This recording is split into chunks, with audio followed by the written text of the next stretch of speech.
Startups begin in communities across the country. Why does Silicon Valley get so much credit? My name is Nick Kastner. And I'm Caitlin Clays. We're interviewing the people building startup communities across America. But in the areas no one is talking about, the middle. This is the Ecosystem Builder Podcast by Mug.News. Karen Christilles is a successful contributor for ecosystem building in areas across the Midwest. Within 27 years of experience, she has applied her talents in fields such as business incubation management, event planning implementation, and business planning execution, just to name a few. In the past, Karen has been an organizer for 1 Million Cups and is currently the executive director for KLC Associations. Karen, thank you very much for coming on the podcast today. Oh, well, thank you so much. I am so happy to be here, Caitlin. Thank you. Certainly. So I figured we can go ahead and just start jumping into questions, if that's all right. Absolutely. All right. So my first question for you was, how did you first become involved in your startup community? Well, like most ecosystem builders, I was an ecosystem builder and involved in my startup community long before I knew I was an ecosystem builder and involved in my startup community. Mm-hmm. But I guess formally, 5 years ago, when I became the executive director of 712 Innovations, which is a co-working space, and at the time a makerspace, co-working space makerspace in downtown Topeka, in Kansas, that was our job. Our job was to be the center of the startup community in Topeka and Shawnee County and then the region. So that's where I formally became connected with this. It was a great, absolutely fabulous journey. It was like drinking from a fire hose, which I love, because after most of my career being spent in the performing arts, I was always very involved with artists and helping them grow their careers.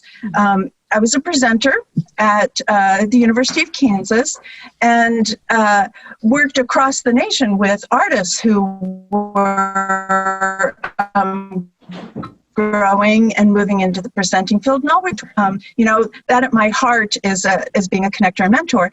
And I found that all of those skills translated so well: the creativity, the energy, the wanting to know, the wanting to connect, the wanting to give first, that sort of model. And so in coming to 712, one of the things I looked at is what was the ecosystem, who were the players, and then what was problems that I could help solve. And problems I could help solve is really connecting the ecosystem together, because I came to Topeka and Shawnee County at a really fascinating point in their journey with their ecosystem. And I was, at the right place at the right time to really, really learn on the ground how to do this. Certainly, I can actually personally relate to that sort of experience. I was a theater minor, so and then I have a business administration certificate in the fine arts. So I can definitely relate to that connectivity and the way that, the actors and helping that sense. So I found that really fascinating when we had a conversation earlier about that. Yeah.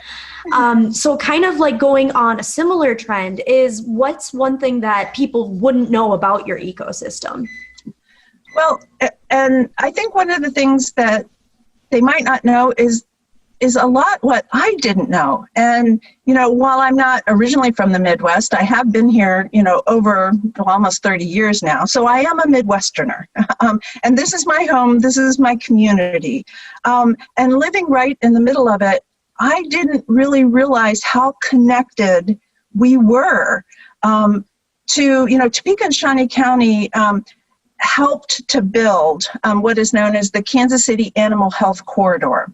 And so Topeka lies right in the middle, and I was living right in the middle of that corridor, which goes from Manhattan, Kansas, where the K-State, so those who are university fans and sports fans, so where the Wildcats are, in Manhattan, and then through Topeka, through Lawrence, Kansas, go KU, Jayhawks, and through to Columbia, Missouri, which they have sports teams too. We include the top 10 animal health companies in the world right here in this sector. And so that's why it really is a corridor, and that's why it is so fascinating to live here, because I knew the community as so much more than that, because it's a wonderful place to live. It's a wonderful place to raise a family. It's a wonderful place to start a business, because Midwest culture is, hey, we want you here. We're going to help you grow. We're going to help you achieve your dreams. And that's such a fabulous place to live. I didn't really know that we really have some major players in not just the country, but the world, coming right out of here. They always say, it's America's breadbasket.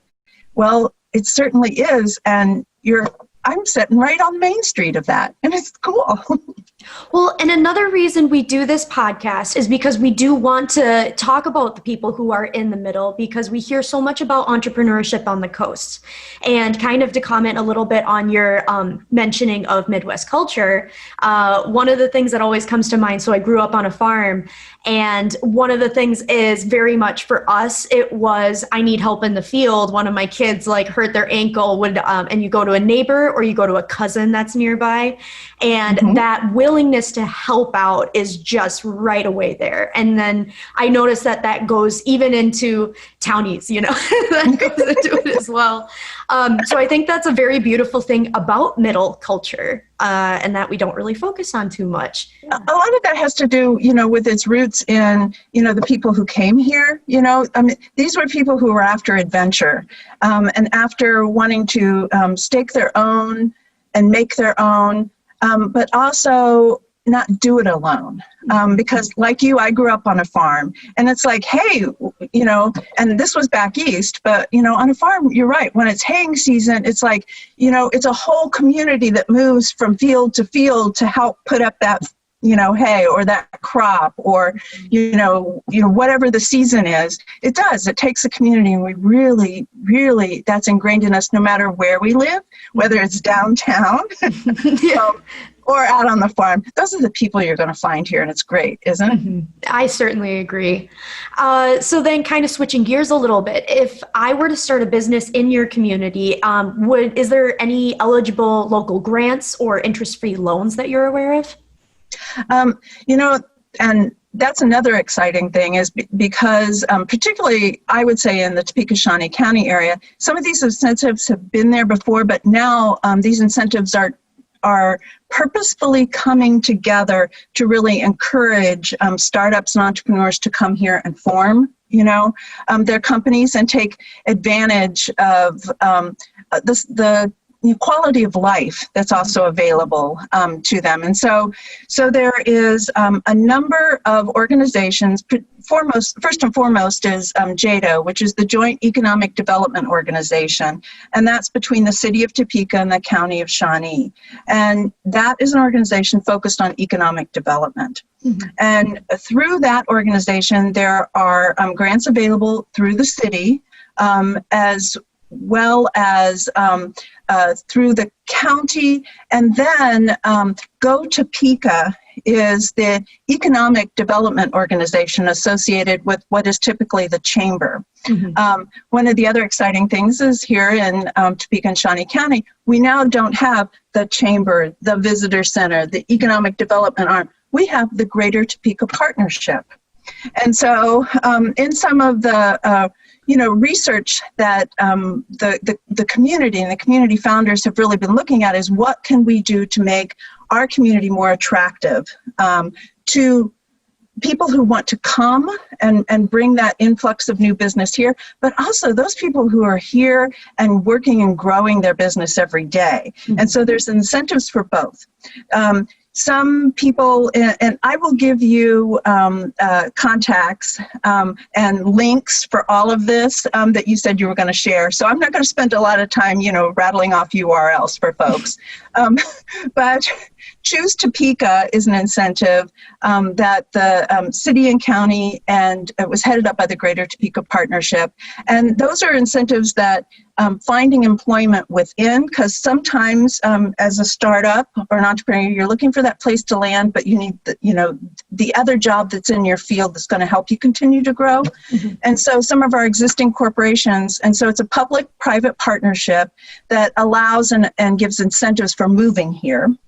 So if you have a job and if you're hired in Topeka, so I would encourage people to check out those corporations that we have here, development arm of the Greater Topeka Partnership, through the EMBD, which is the Entrepreneurial and Minority Business Development Organization. They have some really very, very low interest rate loans to do things as if you're actually physically locating your business here and bringing it or starting up your business here. There are incentives, for renovation of a space, to buy equipment. Those are $7,500 grants. There's also incentives if you that you can get if you need architectural support or drawings because you're renovating an existing space that's here. There's marketing support.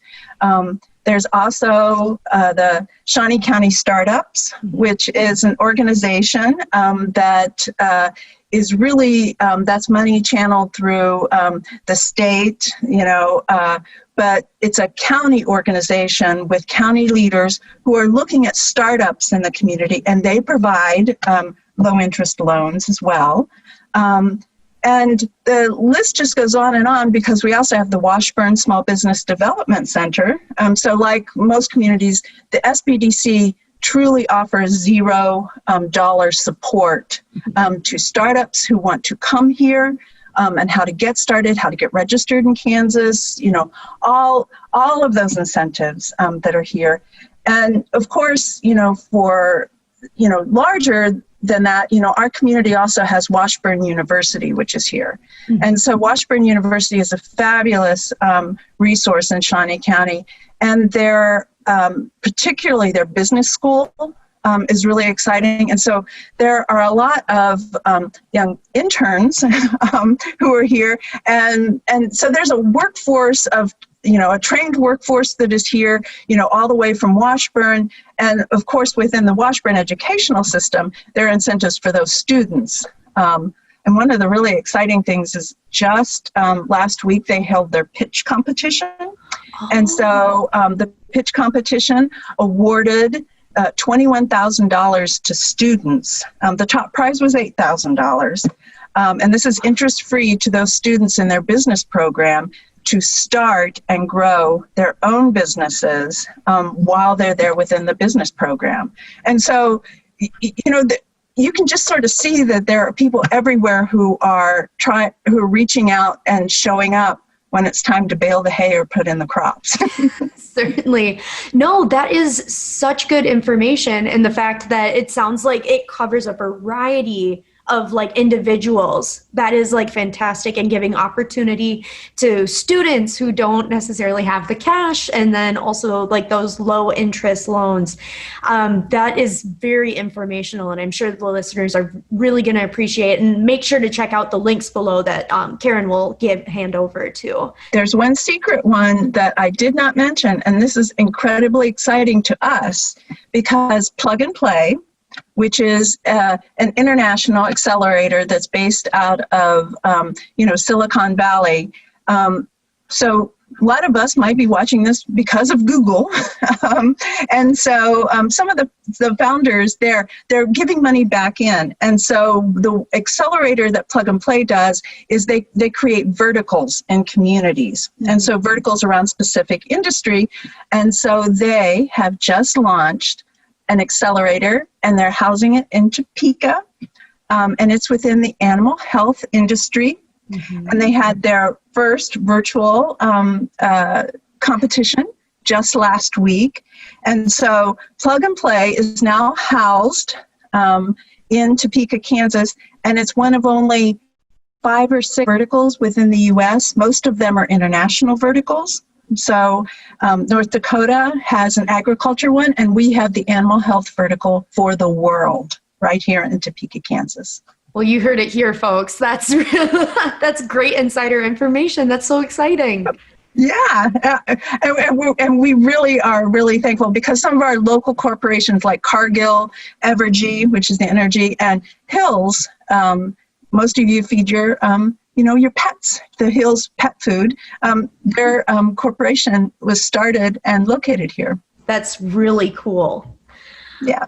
So I guess kind of like switching gears a little bit, and I know that COVID might affect the next 2 questions that I have, Sure. but we figure we ask them anyway. So my next question is, are there any co-working spaces in your area? Yeah, so co-working, 712 Innovations, the co-working space and it morphed into a business accelerator while I was running it, and so it is on hiatus due to COVID.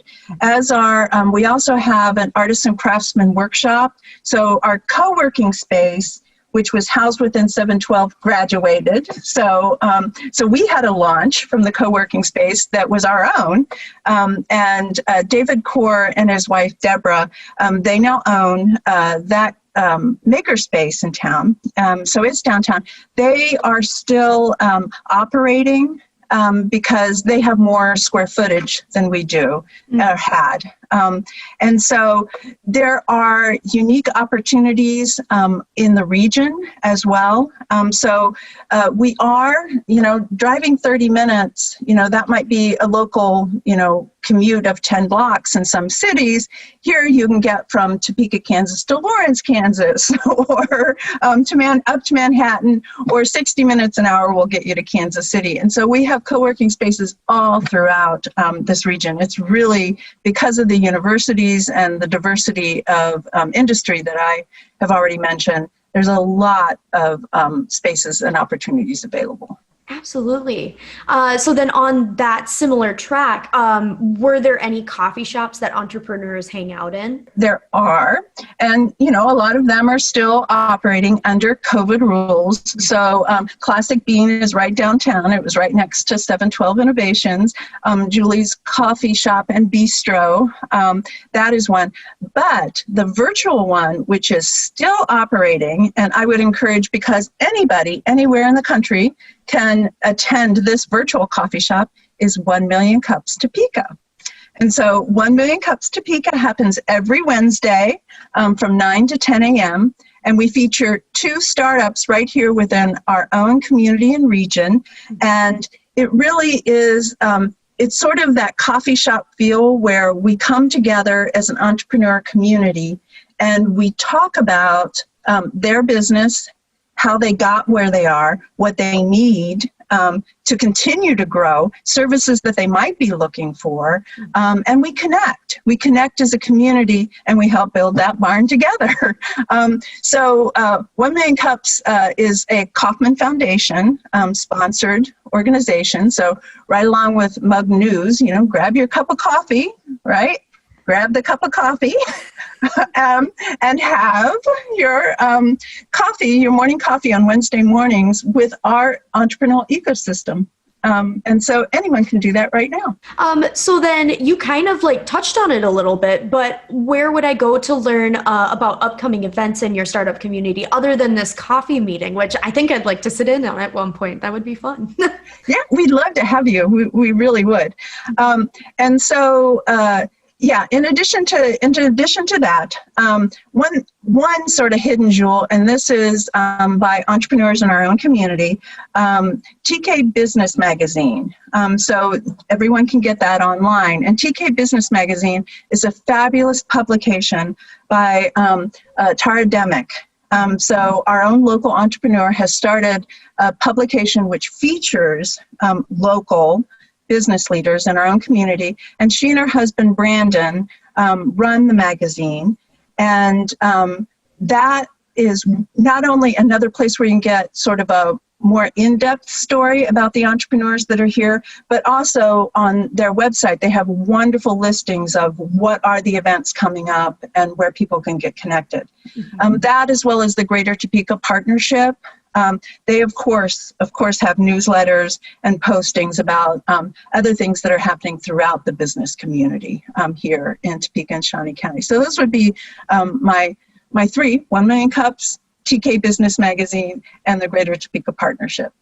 Yeah, I'm so fascinated at all these resources that are available, and they sound so accessible, which is sometimes it depends on your location and where you are, but I think this is really saying something to the Midwest culture and having that accessibility to people.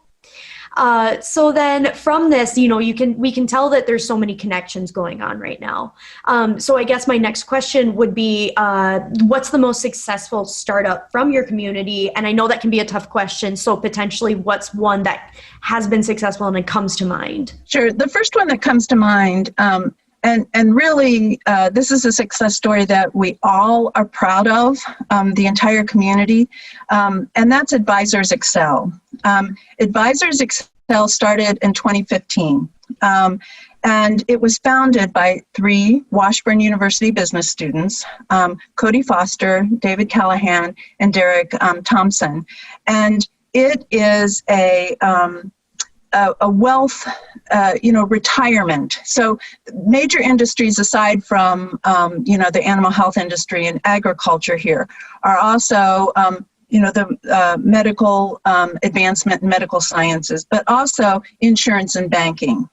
So those are sort of the 3 factors, and this falls in the last. And so they had an idea coming out of business school, and they have not only stayed and founded their company here in Topeka, but they have now $3 billion worth of assets in Advisors Excel. And so it's really money management for retirement accounts, and it's a way to connect smaller, the best way to describe it, I guess, is, they are connecting all smaller sort of retirement and investment funds together, and they're playing with the big boy, are they playing with the big boys. But the really important thing, and the reason why they're dear to our heart here, is because they not only have founded their business here and have hundreds of employees now, but they also are giving back to the community because of their spin-off businesses that they've done. Mm-hmm. So they have a local brewery that they've opened downtown to add to our exciting, and it has a railway theme. And because BNSF, the major connector that connected the West, to the rest of the country, that was founded here in Topeka as well, long time ago. And so they have a boutique hotel that they have just opened downtown called the Cyrus Hotel. Again, Cyrus recognizing a founder of the community. And they are giving back in so many ways, not only encouraging their employees to be entrepreneurs, so we have spin-off businesses from their business, but in encouraging their employees to invest in the community in which they live, and make this the community that every entrepreneur would want to come and grow in. So they're a vital part of our ecosystem. So I'm always happy to talk about, Advisors Excel and what they're doing, and celebrate their success. That's fantastic. Oh my gosh, it sounds like a post-COVID, this is going to be a very nice place to come visit and maybe stay at one of those places. Oh, that would be so absolutely cool. And no problem with social distancing, because, our neighbors are, we keep them close, but close in our hearts because we have lots of wide open space. Absolutely. So then, is there anyone that comes to mind with the question of who would be the most known entrepreneur in your community? Well, like I said, and that is one of the exciting things and the unknown gems about here. There are so many national corporations that were sort of founded here or had their roots here, like, BNSF, also CapFed, Capital Federal, this is where they were founded. advisors excel, as I already mentioned, people might know, but one of the ones, and I already touched a little bit on Hills, and that, has a really neat sort of, a lot of our businesses that we celebrate, and this is true, but we have long histories of entrepreneurship here in the country, and you can still touch it. Some people go, oh yes, this was founded in 1860, whatever, but we can still touch it because Hills, for instance, was founded here in 1907 by Burton Hill. And so it was founded, as a storage company and sort of a general mercantile, if you will, at that time. And then in the 50s and 60s, it turned more into what we know, which is really a research institution focusing primarily on, the health and well-being of our pets through pet food, and prescription diets, and really just not feeding them table scraps, but what really makes it healthy. And so Mark Morris and his son, Mark Morris Jr., in the 50s and 60s, really transformed Hills into what we now know. And then in 76, they launched it to Colgate Palmolive, so they had an exit. It took them over, almost 100 years to have that exit. But they still have their research wing here. And that's why Hills is a member and a founding member of the Plug and Play that we have here, because they are still investing back in the community that helped them grow to what we now know nationally.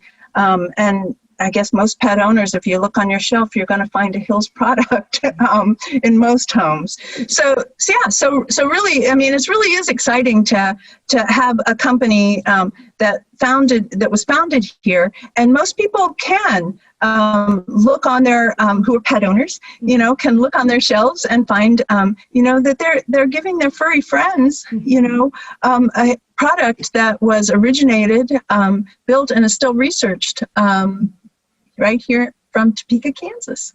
Well, from all my interviews so far, you are the first person to kind of pick a history lesson. You are the first person to pick someone from the past. So that's a new first. I really enjoyed learning about that one. Well, I'm excited to do that because, with Cody and the group at advisors, all the way back reaching into the history. So never forget our past, right? Absolutely. So then who's the biggest venture capitalist that you've worked with? Well, that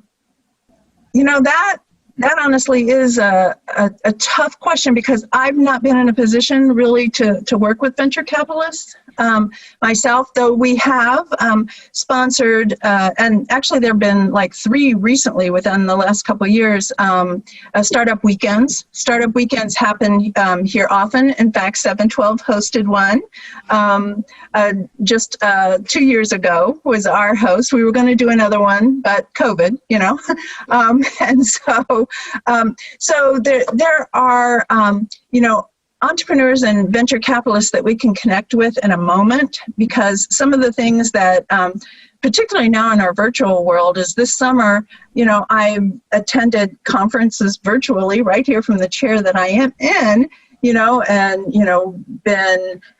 had the opportunity to talk with, Brad Feld, Steve, of course, okay, you stumped me on this one. You might want to cut this part out. No, not at all. Okay. No, absolutely. So then you already mentioned quite a few, and then we will include the links in the description. But do you have any, for example, news outlets, podcasts, or blogs relating to ecosystem building, entrepreneurship that come to mind that you'd recommend the listeners take a look at? Sure. I've already mentioned TK Business Magazine, and they have a blog, so they have an online version of what they're doing as well. And so you can get on that. And then we also have just founded this summer the Midwest Ecosystem Builders group. And so this is throughout the entire Midwest, and we meet once a month. And so our next meeting is November 4th. And so that's a good opportunity to drop in, and you will hear how ecosystem builders throughout our Midwest region, much like you're doing with Mug News here, are connecting so that we can learn best practices and learn from each other, and help to make things better in our own hometowns by bringing those practices home. And so that is the first, the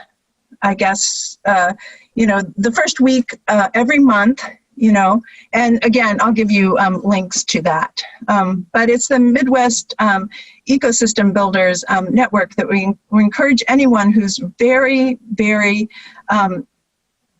intentional about connecting their network and sees themselves as an ecosystem builder or wants to know more about what ecosystem building means, to drop into that link that I'm going to give you.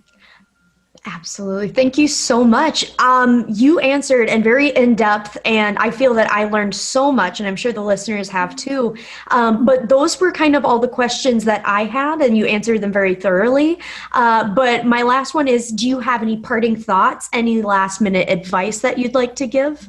I know that particularly with COVID right now, and particularly, we're filming this a little bit earlier than right at the end of October. These are some difficult and trying times, for our country and for each of us individually.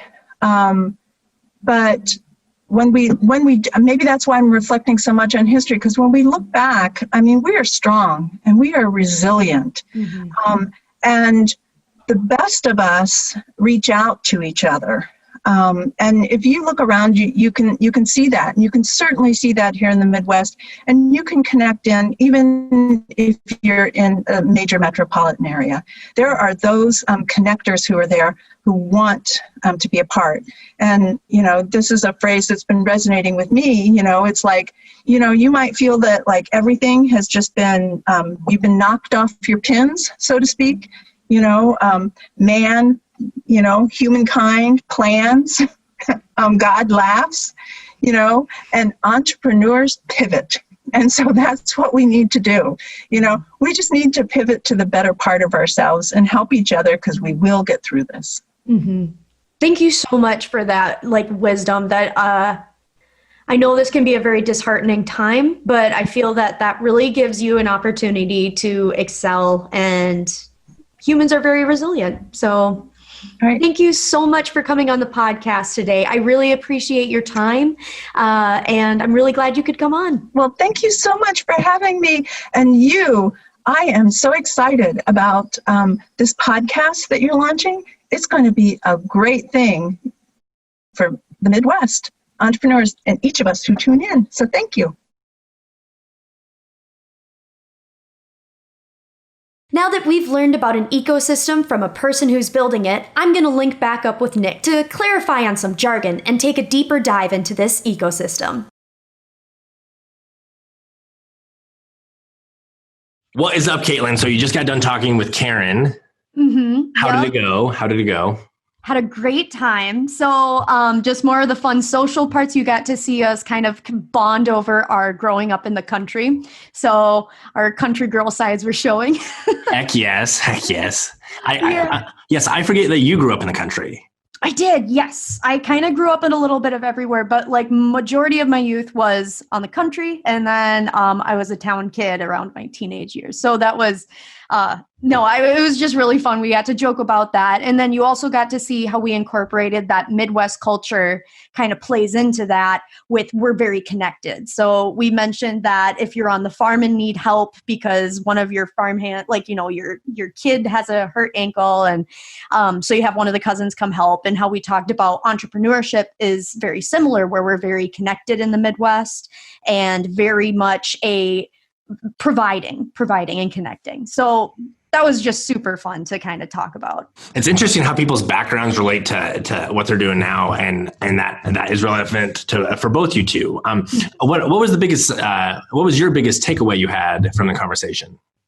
Well, this was another thing her and I connected on was our involvement with the fine arts and the way that we talked about the overlap, how the fine arts and entrepreneurship overlap, whether you know it or not. And sometimes your involvement and your beginning of involvement with entrepreneurship happens before you even realize. So that was something that really stood out to me. And another thing of like being in college, there's a very strong stereotype of, oh, theater, like you're majoring in theater or minoring in theater, like what are you going to do with that? And talking to Karen really proved the point on how successful you are. Like it was just very like proving the point that working in the fine arts is a very like esteemed position as well. So that was a big takeaway for me. I guess I've done a bunch of research, you would call it, on how good improv is in your career. Like when you're in a business meeting and something goes awry, you have to think on your feet like they teach you in improv. So definitely, I'm also a supporter of the fine arts. Mm-hmm. All right, Caitlin. So was there any jargon or anything you had to look up after? Well, jargon, not so much. But what I did look up afterward was the 1 million cups Topeka virtual coffee. So what she mentioned was they have two local presenters from 9 a.m. to 10 a.m. And since it's COVID and you can't really go to any coffee shops right now and you can't really be in person, this is their replacement for that, to keep the community involved and organized together and learning more about startups.